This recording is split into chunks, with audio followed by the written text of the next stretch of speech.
L'origine du push dagger remonte apparemment au XVIIIe siècle. Les premières pièces qui s'y apparentent sont les Tatars, recensés dans l'Inde du Nord. Ils étaient plus volumineux et plus voyants, car contrairement à ce qu'il se fait aujourd'hui, ils étaient faits pour facilement transpercer les armures et étaient portés directement dans les poings des guerriers sur le champ de bataille. Il représente également pour certains un symbole de haut statut, d'où les différents ornements que vous pouvez voir dessus. Le design a bien sûr évolué, notamment à l'époque de la ruée vers l'or, où il était répandu d'en porter sur ses bottes pour les combats rapprochés. On retrouve dès cette époque 3 intérêts particuliers à ce type de design. 1, il va se dissimuler simplement dû à sa forme en T, que ce soit à la ceinture, sur les bottes ou autre. L'architecture permet un port plus confortable et discret tout en gardant une lame généreuse. Donc malgré la petite taille qui permettait de le porter discrètement, on gardait une belle lame. En 2, le déploiement est facilité. La saisie sera fiable et efficace. On va pas avoir de ripage ou de glisse, donc un dégainé plus rapide, chose non négligeable en situation de combat. Et en 3, le système permet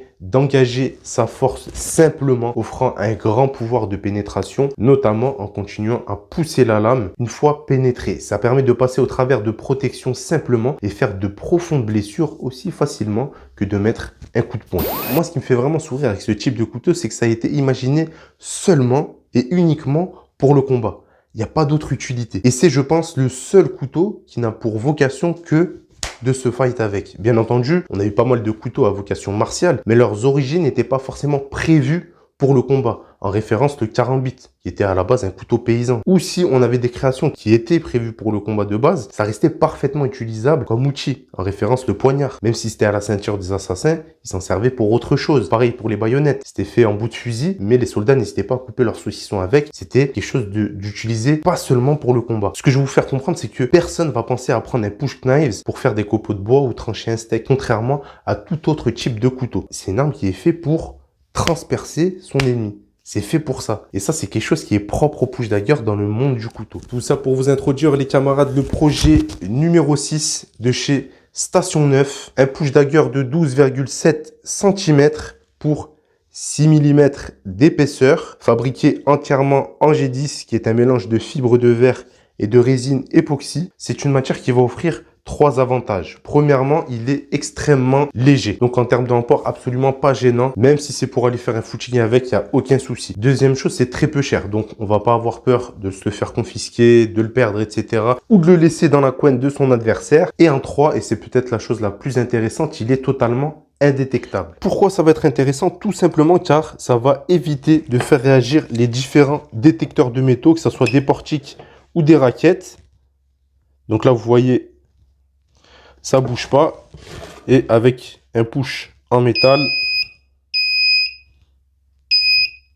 Donc pourquoi c'est utile? Tout simplement dans le but d'avoir une porte de sortie, dans le but d'avoir un système de dernière chance ou de manière générale de pouvoir rester offensif dans les milieux où c'est interdit, tels que les aéroports, les tribunaux, les lieux touristiques, les concerts ou moins couramment les zones commerciales et bien sûr en fonction du risque terroriste, beaucoup d'autres endroits. Est-ce que je vous encourage à transporter ce type d'arme dans ces endroits? Absolument pas. À savoir entre parenthèses que ça reste indétectable au détecteur de métaux, mais sur les scanners, même si ça peut être camouflable, ça laisse soupçonner quand même grandement que c'est une arme. Donc je n'encourage personne. Par contre, est-ce que j'estime que toute personne saine d'esprit devrait être en droit de se défendre efficacement, en particulier pouvoir défendre sa famille sans être soumis au délai d'intervention des forces de l'ordre? Totalement. Mais on pourra reparler de tout ça de manière plus approfondie dans une prochaine vidéo. Donc ce numéro 6 n'est pas pourvu de tranchant, ça coupe pas du tout, même du papier, hein. L'objectif ici est de perforer profondément en laissant un maximum de lésions et non pas de lacérer. À ce titre, on retrouve une pointe en diamant, la forme, hein, pas le matériau les amis, qui offre une résistance à la casse supérieure. Choix intéressant pour du G10 qui va être plus fragile que l'acier. Et on va d'ailleurs voir ce que ça donne à travers quelques tests.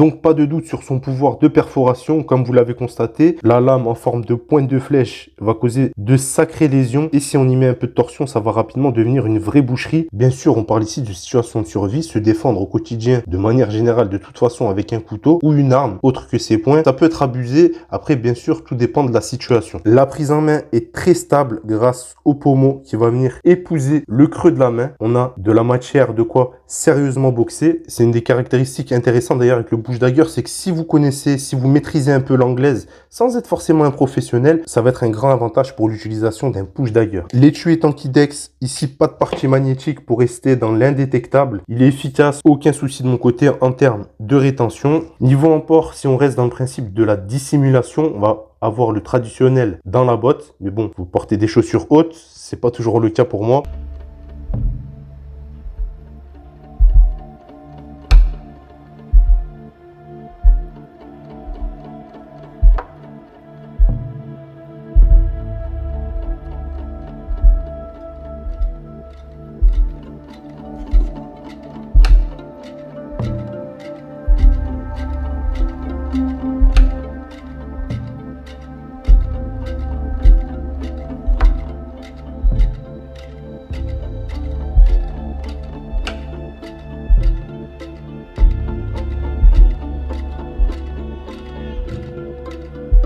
Le statique plaqué au niveau de l'aine.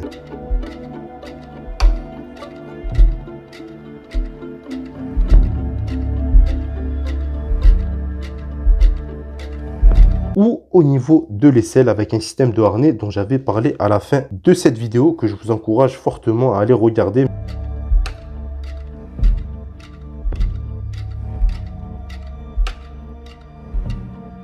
Donc 3 systèmes de port qui vont avoir chacun leurs avantages et leurs inconvénients. À vous de voir ce qui vous convient si vous êtes bien sûr amené à le transporter. Bien sûr, revenez avant ça aux lois et à la juridiction de votre pays. Ici en France, c'est totalement interdit, mais ça peut s'adresser aux forces de l'ordre ou tout autre métier opérationnel. On arrive donc à la fin de cette vidéo, les amis. Ce projet numéro 6, pas forcément très esthétique, mais ô combien efficace pour ceux à quoi il a été destiné. Sachez que les créations de Station 9 ne sont plus dispo de partout et pas sûr qu'ils en reproduisent. Donc si ça vous plaît, n'hésitez pas. C'était Boris pour la chaîne Civis Protocol. Merci à Station 9 pour leur création. À plus, ciao.